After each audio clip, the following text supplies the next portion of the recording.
안녕하세요. 김유라입니다. 오늘은 백만장자, 이웃집 백만장자, 변하지 않는 부의 법칙. 이 책 전반부 어제 영상 때 리뷰를 했고요. 후반부를 한번 이야기 나눠보겠습니다. 이웃집 백만장자라는 굉장히 유명한 토머스 스탠리의 책이 새로 이번에 나왔습니다. 백만장자가 20년 후에는 어떻게 살고 있을까? 미국의 백만장자가 어떤 패턴으로 변했을까를 볼 수가 있어요. 근데 이제 불변의 법칙, 변하지 않는 법칙이 여전히 존재한다는 거죠. 20년 전이나 지금이나 부자의 특징이 똑같다. 물론 다른 부분도 조금씩 있지만 통계 자료를 내서 이렇게 어떤 소비를 하고 어떤 투자를 하고 어떤 성향이 있는지를 보게 되었습니다. 한번 이야기 나눠볼게요. 소비를 줄이고 투자를 해서 재산을 모을 계획을 세운 사람들은 새로운 자신감을 갖게 된다고 합니다.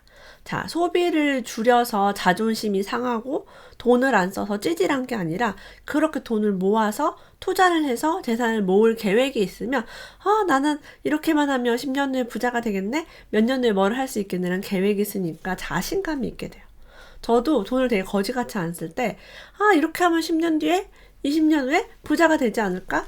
미래를 생각하면서 자신감이 생기더라고요. 그래서 기쁘게 돈을 모을 수 있었습니다. 재정관리라는 게 중요하다고 얘기를 합니다. 재정관리를 성공적으로 하기 위해서는 가계 최고 재무관리자가 필요하다고 해요. 집안에서 누구 한 명은 돈 관리를 해야 된다는 얘기입니다. 남편이 하거나 부인이 하거나. 자, 이 가계 최고 재무관리자의 업무에는요, 지출, 예산 책정, 행정 관련 업무뿐만 아니라 투자 관련 결정과 다른 사람과의 협조도 필요하대요. 다른 사람은 누구냐? 나머지 배우자와 자녀들이 협조를 해줘야죠. 돈을 절약하고 모을 수 있도록. 그래서 제가 본 부자들은요, 남편이나 부인 중에 한 명이 재테크를 아주 잘했습니다. 근데 둘 다 만약에 돈 관리에 관심이 없고 투자도 모르고 저축을 잘 못한다라고 하면 힘들어요. 그래서 둘 중에 한 명은 근데 돈을 아끼고 싶은데 한 명이 농청망청 쓰는 경우도 힘든 경우를 많이 보았습니다. 그래서 부부가 일단은 마음이 맞아야만 하고 둘 중에 한 명이 재테크를 잘하고 돈을 잘 관리하는 것이 필수적인 요건입니다. 그래서 이 책 아까 나왔죠. 이 전 영상에서 배우자를 잘 만났다라고 백만장자들은 많이 이야기를 했습니다. 결혼을 신중하게 해라라고도 이야기하고 있어요. 배우자 정말 중요하죠. 왜냐면 이게 함부로 바꾸기가 어렵잖아요, 우리가.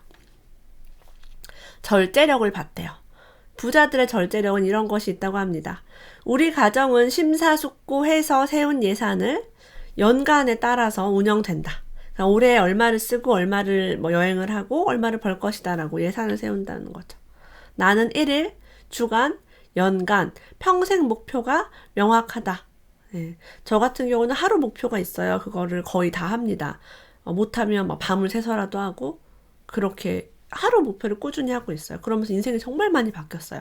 하루의 목표가 없었을 때는 정말 흐지부지하게 시간을 보냈습니다. 하루 목표가 있는 게 되게 중요하다라는 말씀을 드리고 싶어요. 나는 미래의 재무계획에 많은 시간을 쓴다. 네. 미래의 재무계획. 나중에 내가 어떻게 돈을 쓸 거고 내가 돈으로 뭘 할 거고 아이들 학자금은 얼마가 들어갈 거고 결혼 자금은 어떻게 할 거고 이런 계획을 막 짜는데 많은 시간을 쓰는 게 부자들의 특징입니다. 나는 언제나 검소하다. 네. 대부분이 검소하다라고 이야기를 했어요. 나는 일을 할 때 산만해지는 경우가 드물다. 네. 집중을 해서 일을 한다고 합니다. 이렇게 검소하게 내가 좋아하는 일에 집중하면서 하는 것이 백만장자의 특징입니다. 우리들은요, 돈을 쓰면서 혹은 아이에게 뭔가 교육을 시키고 대학을 보내고 하면서 목표가 하나 있대요. 인스타그램에 올릴 만한 수준의 대학을 갔으면 좋겠다. 우리 아이 대학 갔어요가 아니라 어느 대학 갔어요, 스카이 갔어요, 이런 것들이 필요하대요. 그래서 그걸 위해서 사실은 남보기 좋은 자식. 이 아이가 스카이를 안 가도 잘 살 수도 있는데 남한테 좀 자랑하고 싶은 우리 집안에 공부 잘하는 친척들이 많다면 더 그럴 수도 있겠죠. 그래서 이웃집 자녀는 어느 대학을 갈까? 우리 동네 누구는 어느 대학을 갈까? 재수, 삼수까지 해서 자녀를 유명 대학에 보내야겠다는 부담을 가지고 있는 사람들이 많다고 합니다. 그 대학 진학으로요, 5년에서 10년 혹은 20년 그 이상의 빚을 진다면 남들에게 보이기 위해 감당할 수 없는 대학에 가는 것은 매우 위험한 일이다.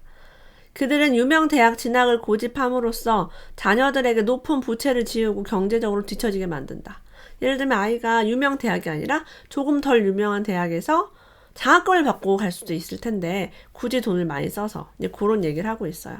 이유는 뭐냐면 학비가 비싼 대학에 나와서 돈을 벌지 못하는 그런 경우가 요즘 점점 늘어나고 있기 때문에 잘 알아보라고 합니다.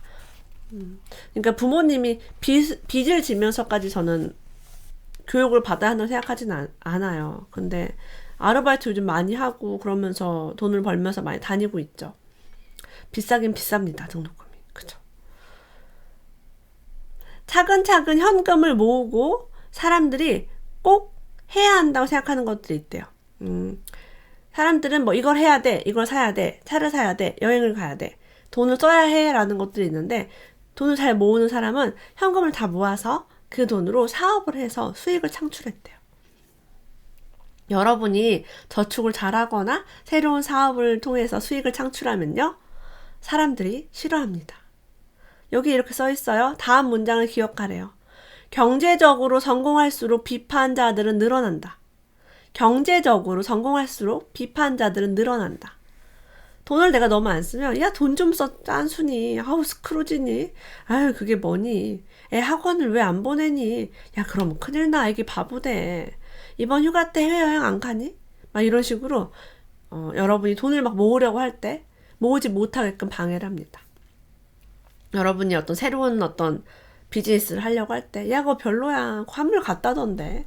나랑 놀자 라고 얘기합니다. 가까운 사람들, 특히 가족들도 비판할 수 있어요. 근데 성공할 때 일어나는 일입니다. 여러분은 이걸 알아두셔야 돼요. 여러분이 성공하려고 하면 주변에서 나쁜 에너지가 막 들어옵니다. 아, 잘하고 있어. 축하해 라고 말해주지 않아요.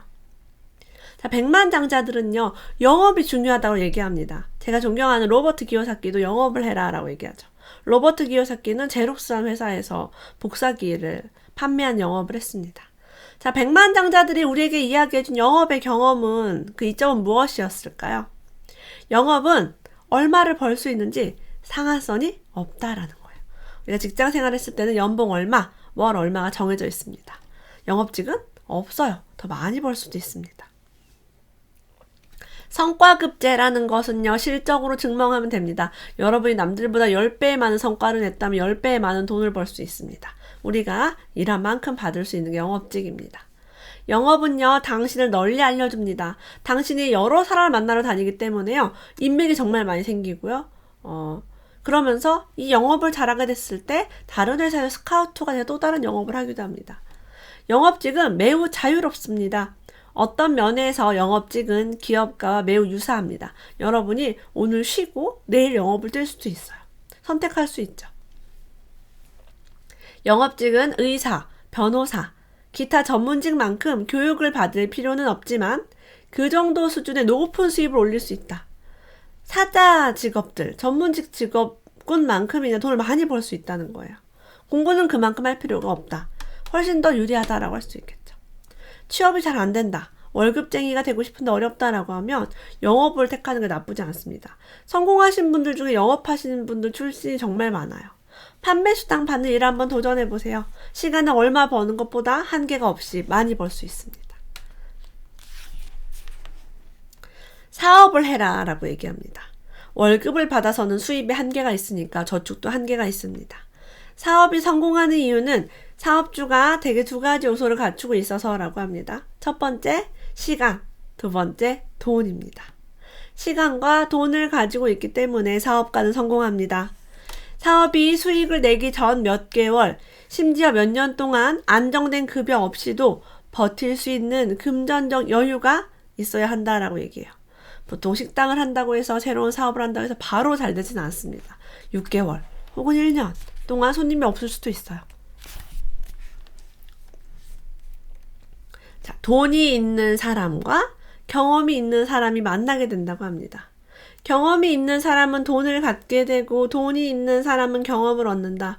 저도 제가 가장 돈을 많이 쓰는 분야가 경험을 얻는 것입니다. 경험을 하기 위해 돈을 씁니다.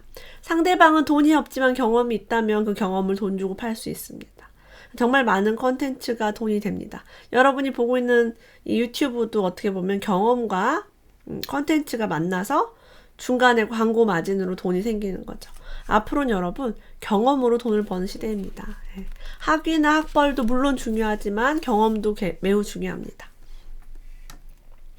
백만장자 부자들은요, 투자를 어떻게 할까요? 전문가를 믿고 투자를 할까요? 여기 이렇게 나와 있네요. 금융 전문가를 신뢰하지 않는다. 최근에 DLS 사태처럼 전문가라고 믿고 돈을 막 1억, 2억씩 맡겼는데 지금 원금을 거의 가져갈 수 없는 어마어마한 손실이 일어났습니다. 전문가는 사실 뭔가 두루두루 알고 있는 사람이에요. 전문가는 정말 많은 사람들을 만나 상담을 하겠죠. 투자자는요, 이렇습니다. 이것이 돈이 되는지 안 되는지를 구분할 수 있는 사람이 투자자예요. 투자자는 그래서 모든 것을 세심하게 알고 결정합니다. 그래서 부자들은 전문가를 크게 신뢰하지 않는데요. 왜? 내가 투자를 잘하기 때문에 전문가를 굳이 믿을 필요가 없다는 거예요.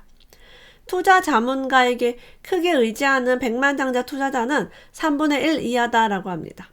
70%는 자신이 투자 자문가보다 많이 안다고 말했다. 백만장자의 절반 이상이 투자 포트폴리오의 가치 상승은 전문가의 조언보다는 스스로 투자 공부를 한 덕분이라고 말했다라고 합니다. 만약에 여러분 그 주식 전문가가 주식 투자를 정말 잘해요. 정말 하락할지 올라갈지 정말 잘한다면 굳이 그 사람이 남을 상담을 할 필요가 있을까요? 혹은 월급을 받고 일을 할 이유가 있을까요? 저는 어떤 사람이 저에게 돈을 주시면 제가 당신의 투자에 대해 상담을 하겠습니다 라고 할 때 그 상담 수수료를 딱 듣고요.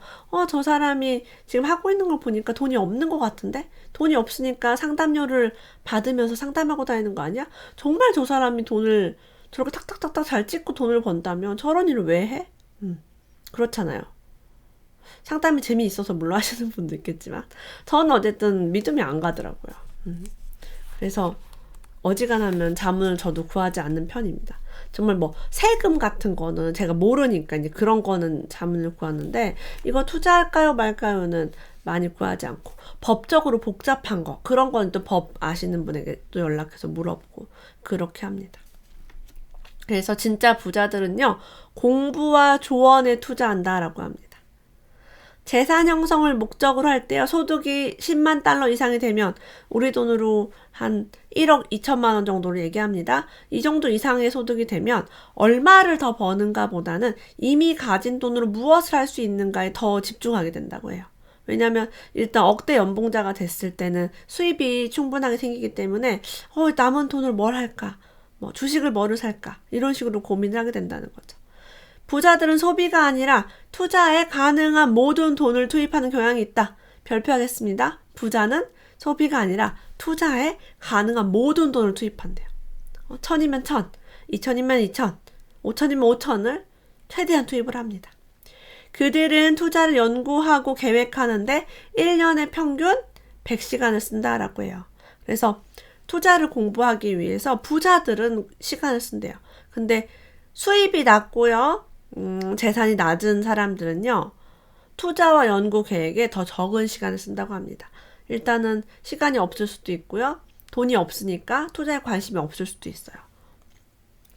저도요. 투자나 연구 계획을 할 때요. 집중할 때는 밤을 셉니다. 왜냐면 너무 재미가 있고 끝장을 봐야 돼요. 이 투자가 좋은가 나쁜가를 판단하는데 한두 시간 이렇게 보는 게 아니라 완전 집중해서 밤을 새서 그리고 내가 궁금한 모든 정보를 인터넷 다 뒤져가지고 찾습니다. 그리고 부동산에 전화도 해보고 가보고 이렇게 하죠. 그래서 이 책을 통해서 백만장자들은 이런 성향이 있구나. 그래서 나랑 비슷한 것도 있고 내가 배워야 할 점도 있고 그리고 내가 뭔가 해이해지려고 할 때 나를 붙들 수 있는 그런 책이 될 것 같습니다. 제가 영상 2개로 나눠서 찍어보았습니다. 부의 보고서에 정점을 찍은 놀라운 바이블로 칭해져 있습니다. 이웃집 백만장자는 전 세계적으로 500만 부 정도 팔린 엄청난 베스트셀러고요. 40여 년간 수천 명의 부자를 연구해요. 그리고 상속이나 증여받지 않고 재정적으로 성공한 부자들에 대한 인터뷰와 통계 자료를 넣은 그런 책입니다. 여러분 함께 읽어보시고 부자 되는 길 함께 하셨으면 좋겠습니다. 오늘도 함께 해주셔서 감사합니다. 다음에 또 만나요.